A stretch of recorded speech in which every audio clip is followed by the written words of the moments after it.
Hello. कैसे हैं बच्चे आप लोग। उम्मीद करता हूं कि आप लोग अच्छे होंगे और पूरी तन्मयता के साथ अपनी परीक्षा की तैयारी में जुट गए होंगे। मुश्किल से परीक्षा का 2.5 महीना भी नहीं बचा है, मात्र 2 महीना कुछ दिन बचा हुआ है और यह समय आपके रिवीजन का है। तो भरपूर अभी तक जो आपने पढ़ा है उन सभी का रिवीजन कीजिए। परीक्षा के समय में नया ज़्यादा पढ़ने से लाभ नहीं मिलता है। हाँ, अगर आपका पीछे का सिलेबस अच्छा से कंप्लीट है, कुछ छूटा हुआ है तो उसको पढ़ लीजिए, लेकिन नए के चक्कर में पुराने को मत छोड़िए। ये आपके रिवीजन का टाइम है, ठीक है। और आइए हम लोग हिंदी के बारे में बात करेंगे। अभी तक आपने कई वीडियोस देखे हैं, कई लेक्चर आपने देखा है और आज हम लोग बात करेंगे अभी जो आपकी तुरंत सेंटर परीक्षा हुई है, जो जांच परीक्षा हुई है, उसके प्रश्नों का आज हम विश्लेषण करेंगे और उस प्रश्नों का मैं अभी सॉल्यूशन आपको बताऊंगा, ठीक है। तो आइए क्लास शुरू करते हैं। आपका जो परीक्षा हुआ है 23 तारीख को, ठीक है, वो पेपर 106, 206 और 306, ये कोड ये बता रहा है कि आपके साइंस वाले बच्चों का, आर्ट्स वाले बच्चों का और कॉमर्स वाले बच्चों का ये आपका कोड है। 106, 206 और 306। 106 साइंस वाले बच्चों का, 206 कॉमर्स वाले बच्चों का और 306 आर्ट्स वाले बच्चों का। अभी जो आपकी परीक्षा हुई है सबों की एक साथ ही हुई है, लेकिन जो आपका फाइनल एग्जाम होगा उसमें 2 प्रश्न होंगे। साइंस और कॉमर्स वाले बच्चों की अलग परीक्षा होगी और आर्ट्स वाले बच्चों की परीक्षा अलग होगी, ठीक है। तो आइए हम लोग प्रश्न में प्रवेश करते हैं। प्रश्न संख्या 1 से 100 तक के प्रत्येक प्रश्न के साथ 4 विकल्प दिए गए हैं, जिनमें से कोई एक ही सही है और इन 100 प्रश्नों में से किन्हीं 50 प्रश्नों के अपने द्वारा चुने गए सही विकल्प को OMR उत्तर पत्रक पर चिन्हित करें। आपको मात्र 50 का जवाब देना है और अगर आप 50 से अधिक का जवाब देते हैं तो उस स्थिति में क्या होगा कि जहां पे आपका 50 पुर जाएगा, उसके बाद चूंकि आपकी OMR सीट पर परीक्षा होती है, तो जैसे ही 50 पुर जाता है उसके बाद जो स्कैनर है वो 50 से आगे स्कैन ही नहीं करेगा, ठीक है। अगर मान लीजिए कि आपने पूरे 1 से लेकर के 100 तक में 70 प्रश्न का जवाब दे दिया है, तो जहां पे उसको गिनती में 50 धब्बा मिल जाएगा, बस उसके बाद वो आगे काउंट ही नहीं करेगा। तो ध्यान रखिए कि भाई आपको सही जवाब देना है और 50 का ही जवाब देना है, ठीक है। हम लोग आगे प्रवेश करते हैं। आइए, हमारा पहला प्रश्न है, प्रतिष्ठा शब्द का विशेषण क्या होगा। तो प्रतिष्ठा शब्द का विशेषण क्या होगा भाई? प्रतिष्ठा शब्द का विशेषण होगा, विशेषण वह शब्द है जो किसी चीज की विशेषता बताता है, ठीक है। तो यहाँ पे प्रतिष्ठा शब्द का विशेषण होगा, संज्ञा से विशेषण है, ठीक है। प्रतिष्ठा का जो विशेषण होगा वो हो जाएगा प्रतिष्ठित, ठीक है।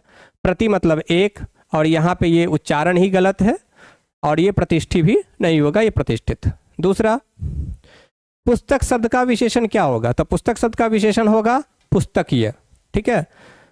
पुस्तकीय ये है, लेकिन इसमें क्या है, ये गलत है लिखा हुआ, और यहाँ पे पुस्तिका मतलब कॉपी और पुस्तकें मतलब किताबें। तो नमक शब्द का विशेषण क्या होगा? नमक शब्द का विशेषण होगा नमकीन, ठीक है। उसके बाद आइए आगे चलते हैं।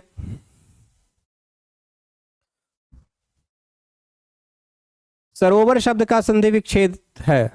सरोवर, सरोवर शब्द का जो संधि विच्छेद होगा वह होगा सरह जोड़ वर।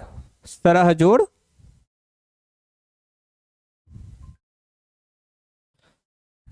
सरोवर शब्द का जो संधि विच्छेद होगा वो होगा सरोवर, सरह जोड़ वर, ठीक है। और यह जो है सो विसर्ग संधि है,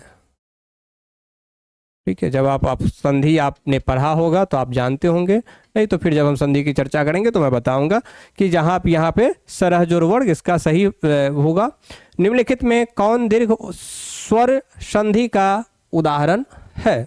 तो जो दीर्घ स्वर संधि का उदाहरण होगा वह है आपका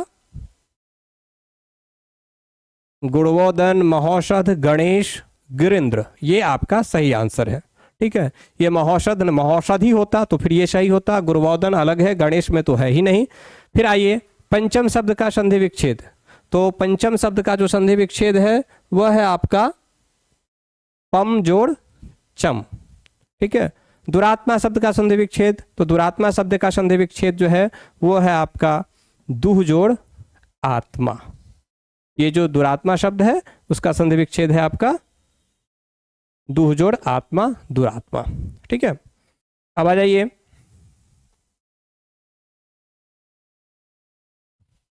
आगे।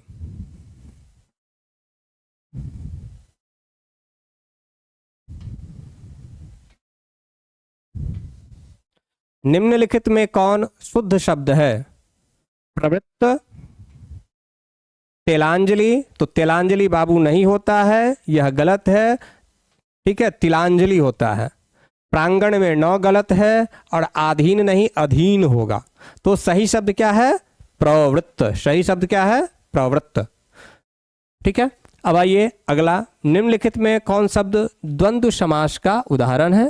ठीक है, तो द्वंद्व समास का जो उदाहरण होगा इसमें विद्यारत्न, जब विद्यारत्न को हम तोड़ते हैं तो यह हो जाता है विद्याकारत्न, तो यह हो जाएगा आपको तत्पुरुष समास। पीताम्बर, ये आपका बहुब्रीहि समास है। दोपहर, ठीक है, तो दोपहर में दो का सेंस आ जाता है तो इसलिए द्विगु समास हो जाएगा। तो शिव पार्वती, शिव पार्वती जो है इसमें थोड़ा सा टाइपिंग मिस्टेक है। ठीक है, शिव पार्वती द्वंद्व समास है, लेकिन टाइपिंग मिस्टेक क्या है बाबू? तो टाइपिंग मिस्टेक है कि शिव और पार्वती दोनों अलग अलग शब्द होंगे और दोनों के बीच में डैश होगा। ठीक है, तो शिव पार्वती आपका द्वंद्व समास है। पसेड़ी शब्द में कौन समास है? अब पसेड़ी का मतलब क्या होता है भाई? तो पसेड़ी मतलब जो 5 सेर हो। आप जाते हैं तो बोलते हैं भाई एक पसेड़ी आलू देना, तो एक पसेड़ी का क्या मतलब है कि 5 सेर आलू। हम लोग अब कहते हैं 5 किलो आलू, लेकिन जो सही शब्द होता था 5 सेर होता था पहले। ठीक है, तो पसेड़ी शब्द में कौन सा समास है भाई? 5 सेर। पसेड़ी मतलब 5 सेर। और जैसे ही 5 सेर की बात आई, ध्यान देना बाबू, ये सेर है। ठीक है, ये सेर है जो वजन किया जाता है, और एक शेर होता है जिसको हम जंगल का राजा कहते हैं। ये अलग चीज है और ये अलग चीज है। 5 शेर। तो यहाँ पे क्या हुआ? संख्यावाचक शब्द है, और जैसे ही संख्यावाचक कोई शब्द होगा तो वह कौन सा समास होगा भाई? द्विगु समास। राइट, चलिए अब आगे चलते हैं।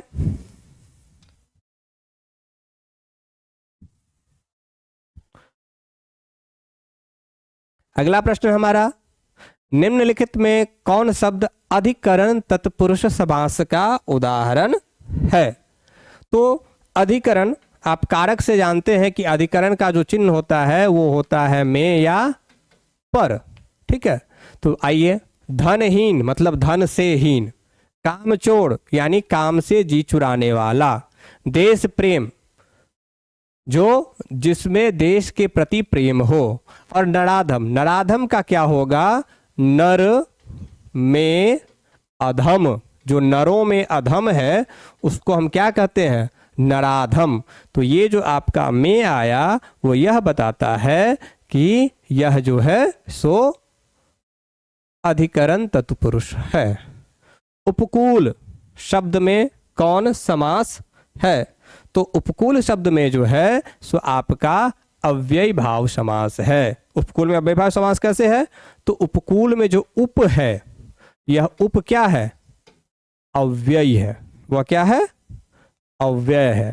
तो जिस पद का प्रथम पद, ठीक है, जिस सामासिक पद का प्रथम पद अव्यय हो उसको हम क्या कहते हैं? अव्यय भाव समास।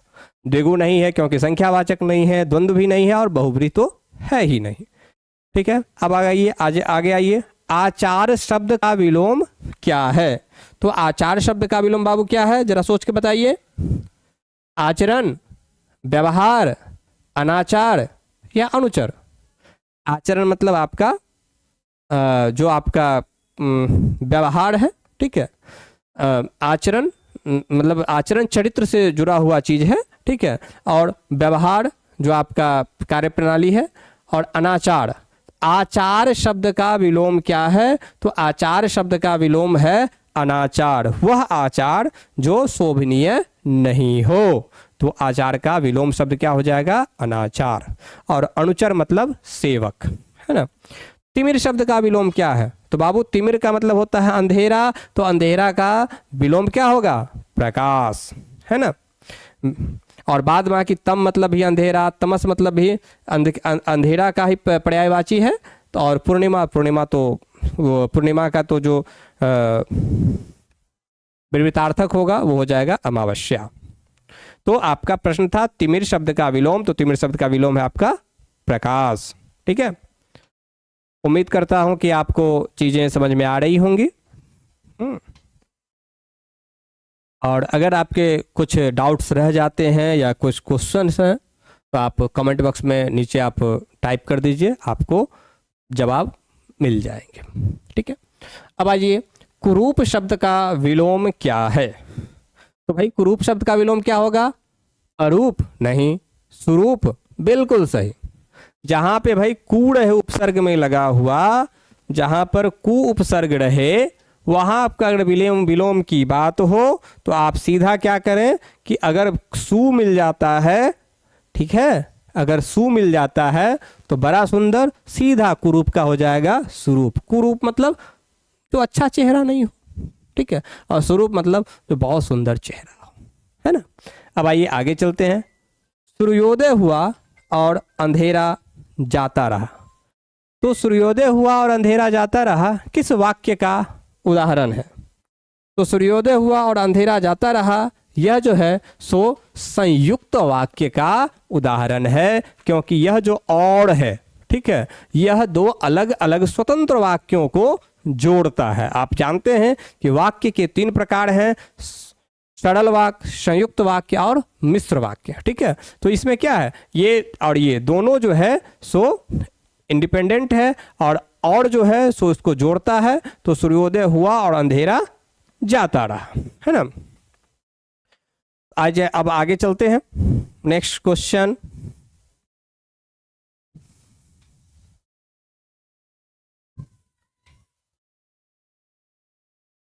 निम्नलिखित में कौन शुद्ध वाक्य है? तो भाई इसमें थोड़ा सा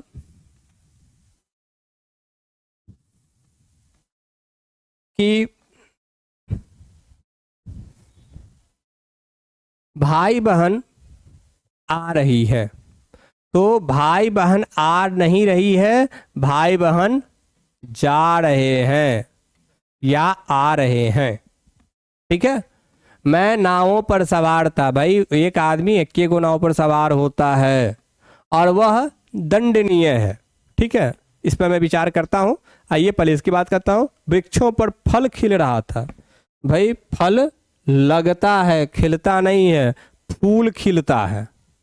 तो ए सही, ए गलत, सी गलत और डी भी गलत, तो बच रहा है वह दंडनीय है। अब वह दंडनीय है, यह भी पूरी तरह से सही वाक्य नहीं है। वह दंड पाने योग्य है, यह सही वाक्य होता है, लेकिन और तीनों की अपेक्षा में सुटेबिलिटी के आधार पर वह दंडनीय है, थोड़ा सा उपयुक्त है। पूर्णतः शुद्ध यह भी नहीं है, लेकिन जो हमारे पास ऑप्शन है एक का तो जवाब देना ही है, तो उन चारों की अपेक्षा में वह दंडनीय को ही हम शुद्ध मानेंगे। वह दंडनीय है आपका सही आंसर। नेक्स्ट, नदी में बहता हुआ पानी कौन पदबंध है? देखिए एक नया टॉपिक आ गया, पदबंध। तो नदी में बहता हुआ पानी, जब भी बहता हुआ की बात आएगी, ठीक है, तो जो ऐसा हो कि जो किसी संज्ञा अथवा सर्वनाम की विशेषता बता रहा हो, ठीक है, तो यहां पर क्या है, नदी में बहता हुआ पानी, पानी की यहां पे बहता हुआ विशेषता बता रहा है, तो इसको हम क्या कहेंगे, विशेषण पदबंध। ठीक है, अब आ जाइए कुबेर शब्द का पर्यायवाची। तो कुबेर शब्द का जो पर्यायवाची है वह आपका यक्षराज। ठीक है, अब आ जाइए गणेश शब्द का पर्यायवाची। तो धनाधिप नहीं, महाकाय। गणेश शब्द का जो पर्यायवाची होगा ये हो गया आपका काय। ठीक है, अब आगे आते हैं। असुर शब्द का पर्यायवाची शब्द क्या है? तो असुर शब्द का पर्यायवाची शब्द क्या होगा बच्चों? दयावान नहीं, बलवान ये भी नहीं, हनुमान नहीं, यातुधान, ये जो है आपका यातुधान, ये बिल्कुल सही जवाब है आपका। फिर उसके बाद आगे, जो कुछ अश्व शब्द का पर्यायवाची शब्द क्या है? तो अश्व शब्द का जो पर्यायवाची शब्द होगा वह है दनुज, अनल, पवन। क्या होना चाहिए? आप लोग गेस कीजिए। है शब्द, अश्व शब्द का जो पर्यायवाची शब्द है वह है आपका है। ठीक है, अनल मतलब आग, और पवन मतलब हवा, और धनुष जो है सो वह दानवों से जुड़ा हुआ शब्द है। अब आगे अगला प्रश्न, जो कुछ नहीं जानता है के लिए एक शब्द है। जो कुछ नहीं जानता है उसके लिए शब्द है अज्ञ। सर्वज्ञ जो सब कुछ जानता है, जो सब कुछ जानता है उसके लिए सर्वज्ञ। बहुज्ञ जो बहुत कुछ जानता है, ध्यान दीजिएगा इसको, जो बहुत कुछ जानता है उसके लिए बहुज्ञ। और जो अकथनीय, जिसको कहा नहीं जा सके, वो अकथनीय। अब आ जाइए अगला प्रश्न 24, जिसकी उपमा न हो। उपमा मतलब जिसकी उदाहरण नहीं दी, उसका कोई दूसरा उदाहरण नहीं दिया जा सके, तो उसके लिए एक शब्द है अनुपम। ठीक है, अब आ जाइए आगे।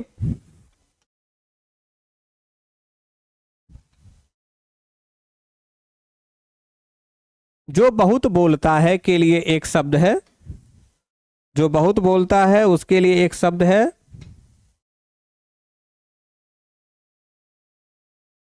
बहुत बोलता है।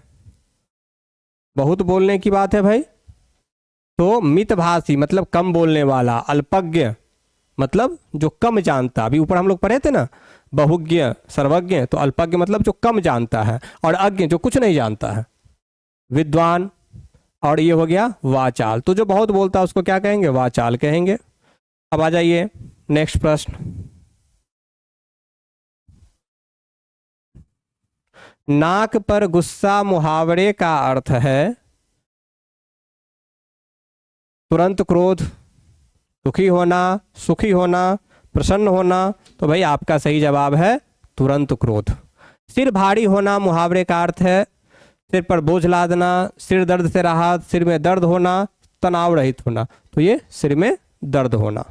ठीक है, अगला प्रश्न, बात बढ़ाना मुहावरे का अर्थ है मिलाप करना, बहस छिड़ जाना, मित्र बनाना, प्रेम प्रकट करना। तो सही आंसर है बहस छिड़ जाना। ठीक है, सही आंसर है आपका सी, बहस छिड़ जाना। सफेद झूठ मुहावरे का अर्थ है हमेशा साफ रहना। बिल्कुल नहीं भाई। सत्य भाषण नहीं, झूठ है तो सत्य कहाँ से हो जाएगा? झूठ ना बोलना, बिल्कुल नहीं। तो सरासर झूठ, एकदम सफेद झूठ, है ना। नेक्स्ट, मीरा गई किस काल का उदाहरण है? तो गई मतलब बीत गया, जो बीत गया उसको क्या कहेंगे भाई? भूतकाल। तो यह कौन सा काल है भाई? सामान्य भूतकाल, अपूर्ण भूतकाल, वर्तमान काल कि संदिग्ध भूतकाल? ये आपका है सामान्य भूतकाल। ठीक है, नेक्स्ट, राम पढ़ेगा किस काल का उदाहरण है? तो राम पढ़ेगा, जाहिर सी बात है कि यह भविष्य की बात हो रही है, तो यह कौन सा काल होगा भाई? भविष्यत काल होगा। राइट। बहन शब्द का बहुवचन रूप क्या है? बहिनी ना, बहनाओं बिल्कुल नहीं, बहने बिल्कुल। ठीक है, और बहिनाएं मतलब सहेलियां। ठीक है, बहिनाएं भी सही शब्द है, लेकिन बहिनाएं मतलब सहेलियां। बहन का शब्द क्या है? बहन का बहुवचन रूप क्या होगा? बहने। निम्नलिखित में कौन शब्द अव्यय का उदाहरण है? तो अव्यय वह शब्द है जिसका कोई व्यय नहीं होता है। तो भाई गीत, खाना, चलना, परंतु। यह परंतु जो है सो गीत संज्ञा है, खाना क्रिया है, चलना भी क्रिया है, परंतु जो है सो अव्यय है। ठीक है, अव्यय क्या होता है भाई? तो वह शब्द जो कहीं पे उसको लगा दीजिए, कहीं पे फिट कर दीजिए, वह उसके लिंग के आधार पर, काल के आधार पर, वचन के आधार पर उसमें कोई परिवर्तन नहीं होता है। जैसे यहाँ, वहाँ, जहाँ, तहाँ, कहाँ, इधर, उधर, ऊपर, नीचे, बाएं, दाएं, इसलिए, उसलिए, उस तरफ, इस तरफ। इस जगह, उस जगह, सब जगह, किधर, क्यों, परंतु, किंतु, ये सभी शब्द जो है ये अव्यय है ना। ये ऐसे शब्द हैं जिसको जहां पे भी लगा दीजिए उससे इस शब्द पर लिंग का, वचन का, काल का कोई प्रभाव नहीं पड़ता। ठीक है। अव्यय जिसमें कोई व्यय नहीं होता है, जिस पर कोई खर्च नहीं होता है, जिसमें कोई अंतर नहीं पड़ता। जहां रख दो, पानी में रख दो, पत्थर पे रख दो, पहाड़ पे रख दो, आग में रख दो, कहीं भी लगा दो, इस पर लिंग का, वचन का और काल का कोई प्रभाव नहीं पड़ता है। आइए अगला प्रश्न, शब्द किसे कहते हैं? तो पदों के मेल को? नहीं भाई, पदों के मेल को क्या कहते हैं? पदों के मेल को कहते हैं समास। और ध्वनि की लघुत्तम इकाई क्या है? वर्ण। ठीक है। और ध्वनियों के मेल से बने सार्थक वर्ण समुदाय को कहते हैं शब्द। This is right answer. ठीक है। नेक्स्ट,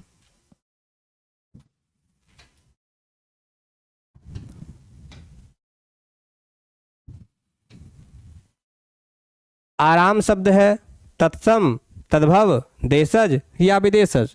तो भाई आराम शब्द जो है वह विदेशज शब्द है। विदेशज क्यों है भाई? क्योंकि यह हमारे भारत की भाषा नहीं है। कहाँ की भाषा है? विदेश की भाषा है। और विदेश मतलब तो बहुत सारा विदेश होता है ना भाई। यह फ्रांस की भाषा है, यह फारसी भाषा है।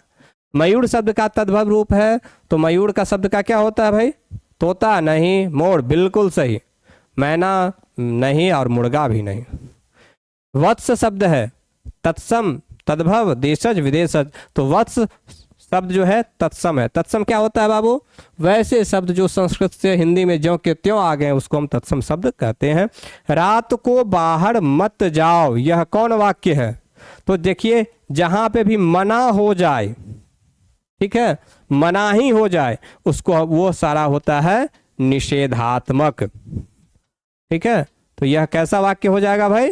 निषेधात्मक वाक्य हो जाएगा। अब आ जाइए, अपयश शब्द में कौन उपसर्ग है? अपयश, यश मतलब प्रतिष्ठा और अप मतलब बुरा। तो बुरा प्रतिष्ठा, अपयश यानी बुरा प्रतिष्ठा में शब्द कौन सा उपसर्ग? तो भाई अपयश दो शब्दों से मिलकर बना हुआ है। कौन कौन सा? अप और यश। तो ये अप जो है ये आपका उपसर्ग है, सॉरी, अप उपसर्ग। विराम शब्द में कौन सा उपसर्ग है भाई? तो विराम शब्द में वी उपसर्ग है, वी जोर राम। नी उपसर्ग से बना हुआ शब्द कौन सा है? तो देखिए बाबू, यहाँ पे सब में इसमें भी नी दिख रहा है, इसमें भी नी दिख रहा है, इसमें भी नी दिख रहा है, और इसमें तो दीर्घ ई नी है ही। ठीक है। अब निरपराध जो है इसका जब आप तोड़िएगा तो नी जोड़ अपराध हो जाता है, तो ये नहीं है। ठीक है। अब निदान जो है सो नी जोड़ दान, ये आपका सही है। ठीक है, ये सही है तो ये गलत है। निराकरण ये भी गलत है, निह जोड़ आकरण हो जाएगा, और निरोग में तो ये दीर्घी है। तो सही आंसर क्या है बाबू आपका?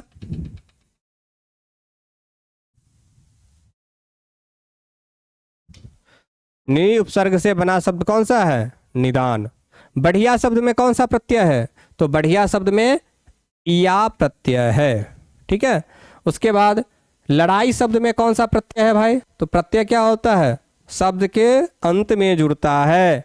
और उपसर्ग क्या होता है? जो किसी शब्द के शुरुआत में जुड़ता है। तो लड़ाई शब्द में कौन सा प्रत्यय है? आई। लड़ाई शब्द में कौन सा प्रत्यय है? आई प्रत्यय है। ठीक है।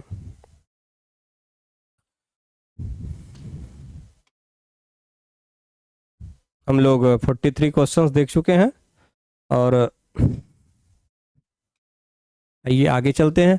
वीरत्व शब्द में कौन प्रत्यय है? तो वीरत्व शब्द में कौन सा प्रत्यय है भाई?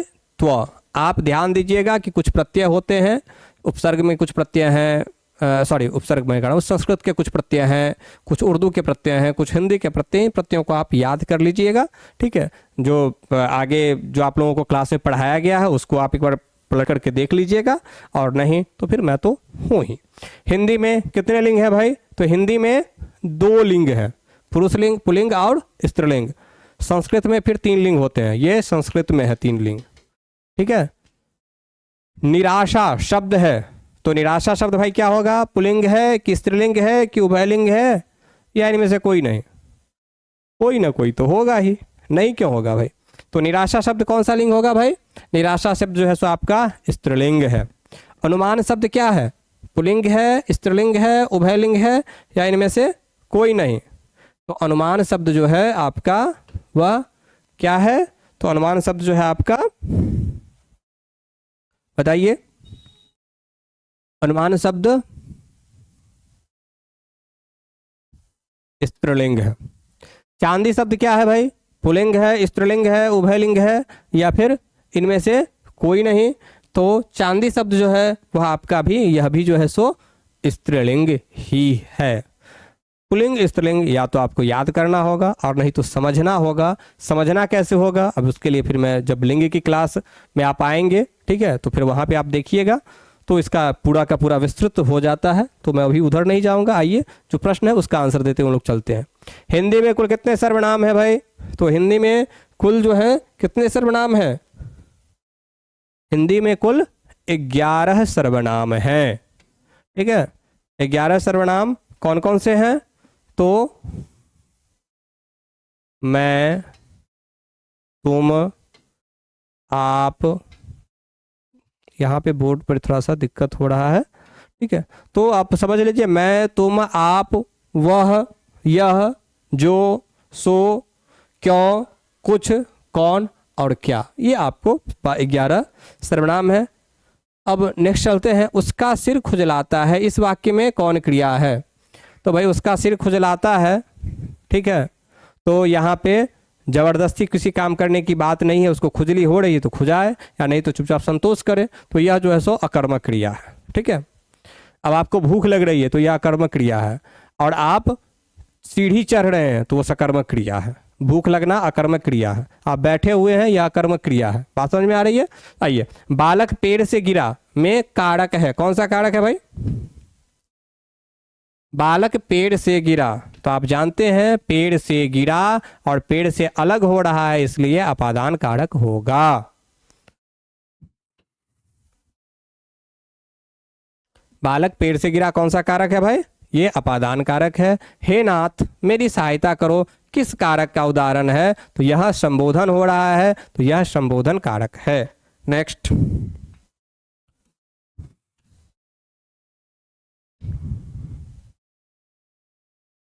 शुक्रवार शब्द में कौन संज्ञा है? तो भाई यह कोई दिन विशेष है ना, सोमवार, मंगलवार, बुधवार, गुरुवार, शुक्रवार, ये दिन के नाम है। तो जहां पे भी नाम की बात आएगी वहां पे क्या होगा भाई? शुक्रवार व्यक्तिवाचक संज्ञा है। निम्नलिखित में कौन अंतस्थ व्यंजन है? ये मैंने बताया है कि आपके 4 अंतस्थ व्यंजन हैं और चारों का जो नाम है वो क्या है? य, र, ल, य, र, ल, व, ठीक है। तो अंतस्थ व्यंजन क्या है? व। निम्नलिखित में कौन अल्प प्राण व्यंजन का उदाहरण है? तो आप लोगों को जब अल्प प्राण और महाप्राण पढ़ाया गया है तो आपने देखा है कि अल्प प्राण में जो है सो जो कोई भी वर्ग है, ठीक है, उसका 1, 3, 5 ये जो है सो अल्प प्राण होता है। यानी कि 1, 3, 5 तो ये गौ जो है सो 3 आएगा, घ जो है सो 4 आ जाएगा, थ जो है सो 2 आ जाएगा और ख भी है 2 आ जाएगा। तो ये 3 जो है ये अल्प प्राण आपका होगा। घ का उच्चारण स्थान क्या है भाई? तो घ का उच्चारण कंठ है, जो पूरा कवर्ग है, क, ख, ग, घ, अंग, ये सारा का सारा क्या होगा? इसका उच्चारण स्थान कंठ है, और इसलिए इसको हम क्या कहते हैं भाई? कंठ वर्ण भी कहते हैं। नेक्स्ट, आइए 56 क्वेश्चन हो गया है, मात्र अब 4 क्वेश्चन बचा हुआ है व्याकरण से, और फिर उसके बाद हम लोग पाठ्य पुस्तक में प्रवेश कर जाएंगे। तो इतना आगे बढ़ ही चुके हैं, अब 2 मिनट के बाद थोड़ा सा सांस ले लीजिएगा आप लोग, फिर उसके बाद पुस्तक में हम लोग प्रवेश करेंगे। आइए, निम्नलिखित में कौन स्वर एकमात्रिक का उदाहरण है? तो एकमात्रिक स्वर का मतलब होता है भाई ह्रस्व स्वर, ठीक है। ह्रस्व स्वर को क्या कहते हैं? एकमात्रिक स्वर कहते हैं। तो ह्रस्व स्वर कौन सा है? ये ह्रस्व स्वर है। अ, ई, उ और ड़ी, ये ह्रस्व स्वर के अंतर्गत आते हैं। अनुपमा अत्यंत सुंदर है, वाक्य में कौन विशेषण है? अनुपमा सुंदर है, तो सुंदर क्या है? विशेषण है।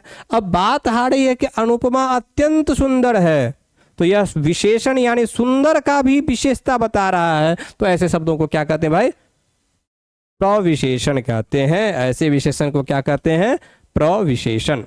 थ का उच्चारण स्थान, तो जो पूरा का पूरा तवर्ग है, तवर्ग मतलब त थ द ध न, इस पूरे का उच्चारण स्थान क्या है? दांत। आप जब भी तवर्ग का उच्चारण करते हैं, त थ द ध न का उच्चारण करते हैं, तो जब तक आपका जीभ आपके दांत के अग्रभाग से नहीं टकराता है, तब तक आप त थ द ध न का उच्चारण नहीं कर सकते हैं। क्योंकि आपका जीभ जो है सो दांत के साथ टकराता है, इसलिए इसको हम दंत्य वर्ण कहते हैं। गायक शब्द का संधि विच्छेद क्या है? अगला प्रश्न, गायक शब्द का संधि विच्छेद क्या है? तो यह शब्द यह है गई जोड़ अक, गायक। जब संधि विच्छेद आप पढ़ेंगे तो इस चीज को देखिएगा, ठीक है। वहां पे भी संधि की भी पूरी की पूरी उसकी अपनी एक अलग पूरी की पूरी दुनिया है, ठीक है। देखने में तो लगता है कि भाई यही होना चाहिए, गाय जोड़ क, गे जोड़ यक, ठीक है। तो ये सब नहीं होगा भाई। आपका जो सही आंसर है वो क्या है? गई जोड़ अक, गायक। Okay, next. अब आ जाइए, आपका किताब से प्रश्न शुरू हो रहा है, ठीक है। तो बच्चों, हम लोगों ने अभी 60 तक का देख लिया है। अब हम 61वां यानी कि अब पाठ्य पुस्तक से शुरू कर रहे हैं। आइए, बहुत ज़्यादा समय नहीं लगेगा, है ना। नूतन ब्रह्मचारी नामक उपन्यास के उपन्यासकार कौन है? तो ये बाबू यह प्रश्न आ जाता है लेखक और उनके रचनाओं से। तो ध्यान दीजिए, इसमें से कौन सा है भाई? तो यह जो आंसर होगा इसका, ओम प्रकाश वाल्मीकि नहीं, नामवर सिंह बिल्कुल नहीं, मोहन डाकेश नहीं। सही आंसर आपका बालकृष्ण भट्ट। जयप्रकाश नारायण के बचपन का नाम क्या था? तो जयप्रकाश के नारायण के बचपन का नाम था बाउल।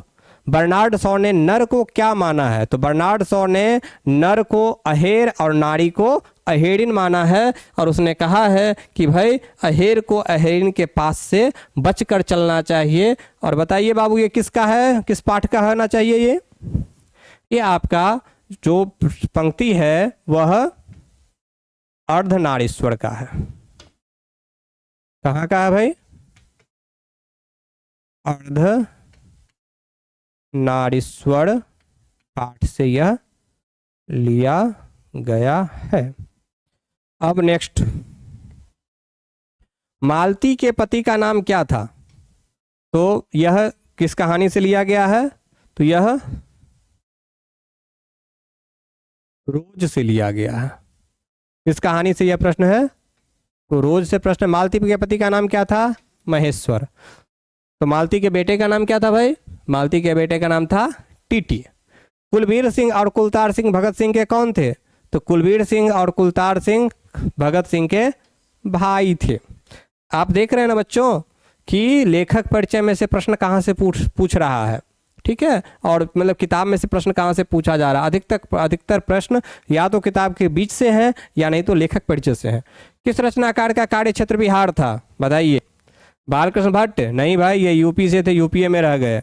मोहन डाकेश का ये चले जाते हैं एमपी में। और तो बचे यहाँ पर कौन? जगदीश चंद्र माथुर और ओम प्रकाश वाल्मीकि। वाल्मीकि भी चले गए हरियाणा प्रदेश। तो बच कौन गए भाई? जगदीश चंद्र माथुर, ठीक है।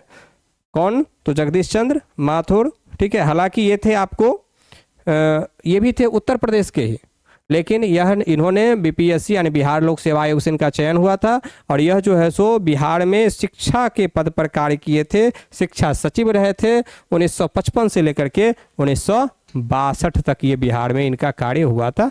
ये मैं कहाँ से कह रहा हूँ? आपके किताब में लिखा हुआ है ना। तो लेखक परिचय में लिखा हुआ है। किस कहानी का शीर्षक पहले गैंग्रीन था? तो भाई किसका शीर्षक गैंग्रीन था? रोज का। गैंग्रीन क्या होता है? गैंग्रीन एक बीमारी है, ठीक है। तो पहले इसका शीर्षक रोज ही था, गैंग्रीन ही था, लेकिन 1936 में इसको बदल करके फिर रोज कर दिया गया। नेक्स्ट,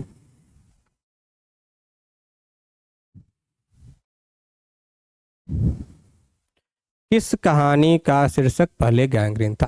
कौन साहित्यकार नई कहानी आंदोलन के प्रमुख हस्ताक्षर थे? नई कहानी आंदोलन हिंदी साहित्य की एक घटना है, ठीक है। तो मोहन राकेश मोहन राकेश, कमलेश्वर और राजेंद्र यादव, ये जो थे सो नई कहानी के हस्ताक्षर थे। तो आपका जो सही आंसर है वह है मोहन राकेश। ठीक है, नेक्स्ट।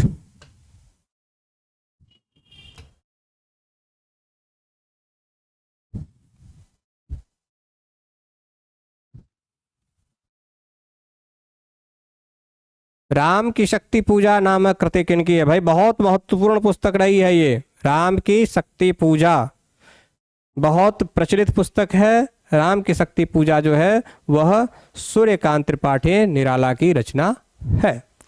निम्नलिखित में कौन साहित्यकार राजकमल प्रकाशन में साहित्य सलाहकार थे?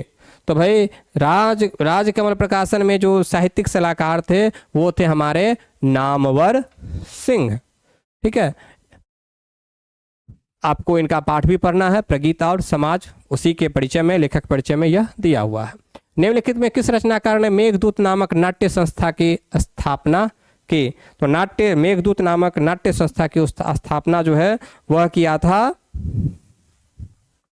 मलयज ने नहीं, करदम ने नहीं, ओम प्रकाश वाल्मीकि ने किया था। ठीक है, ये ओम प्रकाश वाल्मीकि ने महाराष्ट्र में मेघदूत नामक नाट्य संस्था की स्थापना किया था, है ना। अब आ जाइए, जूठन शीर्षक आत्मकथा के लेखक के भाइयों का नाम क्या था? देखिए प्रश्न कितने भीतर से पूछ रहा है। जूठन शीर्षक आत्मकथा के लेखक के भाइयों का नाम क्या था? भाई इसको किसको पता होगा? जिसने यह पढ़ा है वही इसका आंसर दे सकता है, और वो क्या होगा? जसवीर और जनेसर। राइट, चलिए आगे चला जाए। नेक्स्ट, निम्नलिखित में कौन रचना मलयज की नहीं है? प्रश्न को ध्यान से समझिए, ऐसा ना हो कि प्रश्न को थोड़ा सा गलत समझ लीजिए और पहले आंसर देख के आखिर जख्म पर धूल लगा दिए टिक, है ना। तो ऐसा नहीं है, आप प्रश्न को ध्यान से पढ़िए। तो निम्नलिखित में से कौन सा रचना मलयज की नहीं है? तो जख्म पर धूल मलयज की है। ठीक है, कविता से साक्षात्कार यह भी है। देखिए मैं सही टिक लगा रहा हूं, इसका मतलब सही आंसर नहीं, सही वो इनकी रचना है। ठीक है, नहीं को मैं घेर रहा हूं। तो रामचंद्र शुक्ल ये भी है। तो अबूतर कबूतर यह जो है उदय प्रकाश की रचना है। किसकी रचना है? उदय प्रकाश की। वह उदय प्रकाश जो आपका पाठ तिरिछ लिखे हैं। थानू किस कहानी का पात्र है? अरे भाई वो तिरिछ का ही तो पात्र है जो उदय प्रकाश लिखे हैं, है ना। तो थानू किस कहानी का पात्र है? तिरिछ का। गुड। दत्तात्रेय के दुख किसकी रचना है? तो दत्तात्रेय का जो दुख है वह भी उदय प्रकाश की ही रचना है। अरे उदय प्रकाश तो छा गए भाई बोर्ड पे आपके। आइए अगला प्रश्न, जे कृष्णमूर्ति का जन्म किस राज्य में हुआ था? तो ये भाई दक्षिण के थे। तो दक्षिण में हमारा कौन कौन सा राज्य है भाई? असम नहीं, उड़ीसा भी नहीं, केरल और आंध्र प्रदेश। तो भाई ये जो थे जे कृष्णमूर्ति वह थे हमारे आंध्र प्रदेश के चित्तूर जिला के मदनपल्ली गांव के ये थे। ध्यान रखिएगा, ठीक है। जे कृष्णमूर्ति का पूरा नाम था जिद्दू कृष्णमूर्ति और इनका गांव था मदनपल्ली। जिद्दू में भी दो संयुक्त और मदनपल्ली में भी लो संयुक्त। मदनपल्ली कहाँ है भाई? चित्तूर जिला में। और राज्य कौन सा है? आंध्र प्रदेश। Right, next.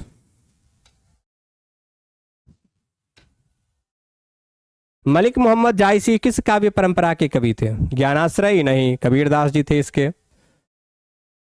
रामाश्रय भी नहीं, तुलसीदास, कृष्णाश्रय, सूरदास, ये प्रेमाख्यानक परंपरा के कवि थे। निम्नलिखित में कौन कवि अष्टछाप में शामिल थे? तो सूरदास, नंददास, कुंभनदास, चित स्वामी, गोविंद स्वामी, ये सब अष्टछाप के कवियों में शामिल थे। अष्टछाप 8 कवियों की एक मंडली थी। ठीक है, तो जब सूरदास चैप्टर आप पढ़ेंगे उसमें इसकी चर्चा है। निम्नलिखित में कौन कृति सूरदास द्वारा रचित नहीं है? चित्ररेखा। चित्ररेखा किसकी है भाई? जायसी की है। साहित्य लहरी सूरदास की है और सूरसागर भी सूरदास की है, सूर सारावली भी सूरदास की है। तो कौन सी नहीं है? तो चित्ररेखा किसकी है? जायसी की है। तो इसीलिए हमारा जो राइट आंसर होगा वो क्या होगा भाई, हमारा राइट आंसर होगा चित्ररेखा। हनुमान बाहुक नामक कृति किसकी है, तो हनुमान बाहुक तुलसीदास जी की है। राइट, ठीक है। अब आगे चलते हैं।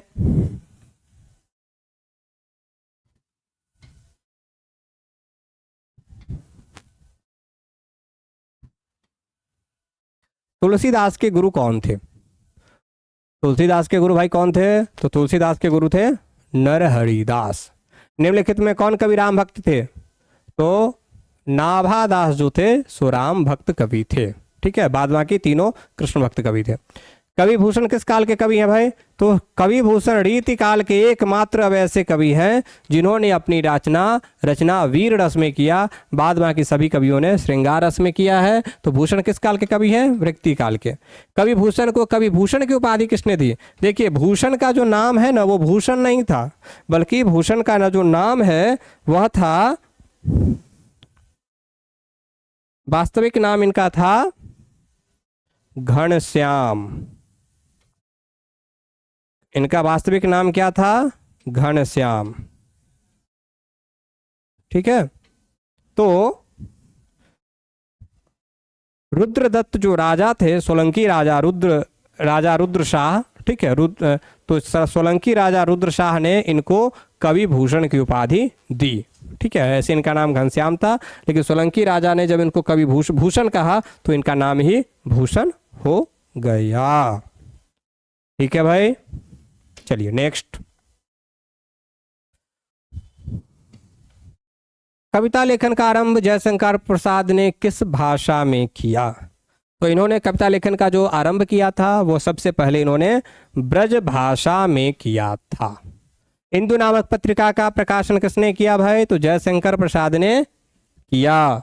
ठीक है, नेक्स्ट। निम्नलिखित में कौन रचना छायावाद की प्रतिनिधि रचना है, तो छायावाद की जो प्रतिनिधि रचना है छायावाद, तो कामायनी।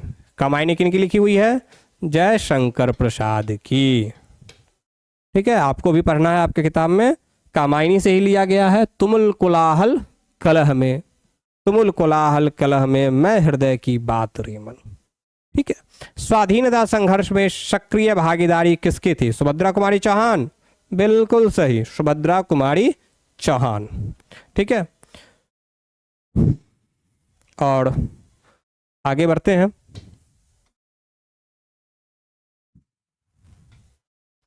शमशेर बहादुर सिंह की पत्नी का नाम क्या था, तो शमशेर बहादुर सिंह की पत्नी का नाम था धर्म देवी। कवि और शायर एक साथ निम्न में से कौन से थे, भाई शमशेर बहादुर सिंह, इनको कवियों का भी कवि कहा जाता है। ठीक है, निम्नलिखित में कौन रचना गजानन माधव मुक्तिबोध की है, तो गजानन माधव मुक्तिबोध की जो रचना है वह है आपका काठ का सपना। हरचरणा किसका प्रतिनिधि है, तो आपने पढ़ा रघुवीर साई की जो कविता है अधिनायक, तो उसी का एक पात्र है हरचरणा, और हरचरणा आम आदमी का प्रतिनिधि है। रास्ता इधर से है किसकी रचना है भाई,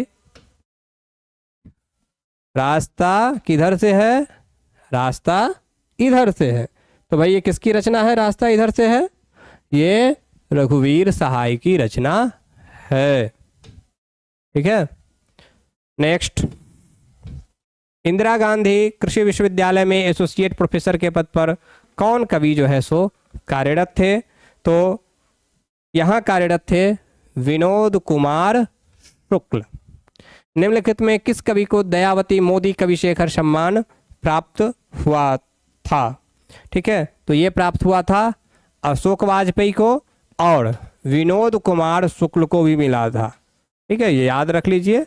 तो आपके ऑप्शन में अशोक वाजपेयी है तो अशोक वाजपेयी ही सही, लेकिन विनोद कुमार शुक्ल को भी जो है सो यह सम्मान मिला था। बिहार लोक सेवा आयोग द्वारा चयनित होकर कारा अधीक्षक के पद पर किस कवि ने कार्य किया, कारा अधीक्षक यानी कि जेलर। ठीक है, तो ये थे हमारे ज्ञानेंद्र पति, जिन्होंने लिखा है गांव का घर। आइए नेक्स्ट। 1870 से 90 के बीच लगभग 300 कहानियां किसकी प्रकाशित हुई। अब हम प्रवेश कर रहे हैं भाई, जो आपकी अनुदित कहानियां हैं उसमें हम प्रवेश कर रहे हैं, जो दूसरी भाषाओं की कहानी है वहां से ये प्रश्न लिए गए हैं। 1870 से 90 के बीच लगभग 300 कहानियां किसकी प्रकाशित हुई, तो प्रकाशित हुई थी गाय डी मोपासा। किस लेखक की रचना शासन व्यवस्था और उसके रुकिए भाई, अगेन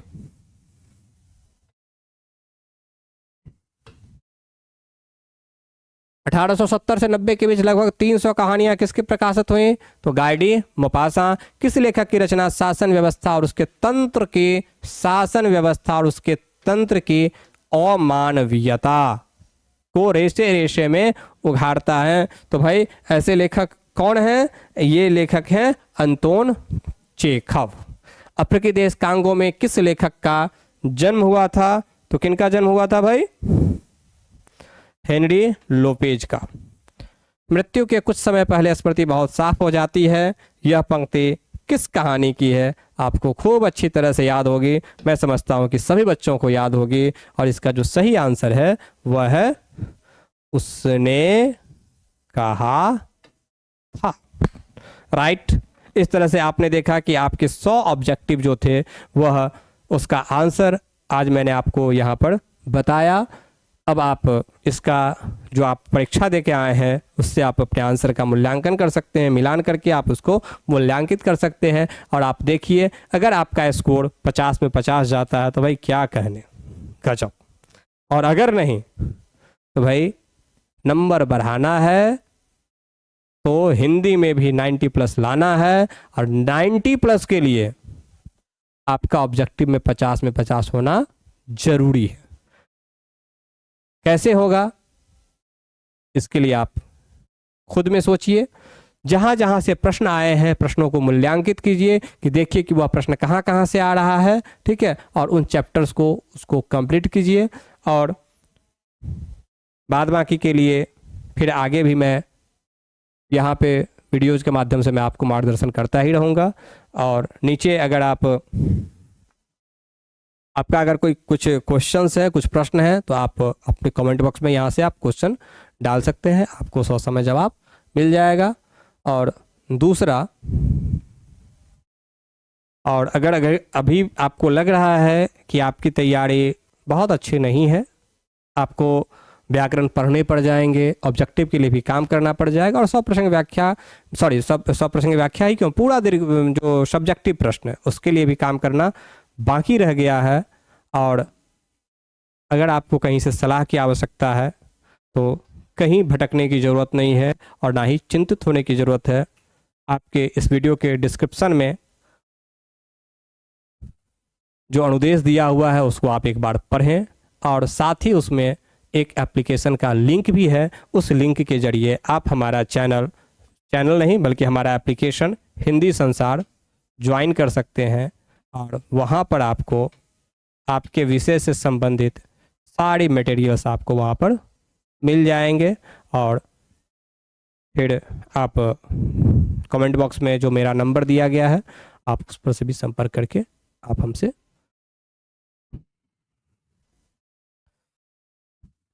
जो आपने अभी सारे 100 प्रश्नों का आपने आंसर देखा।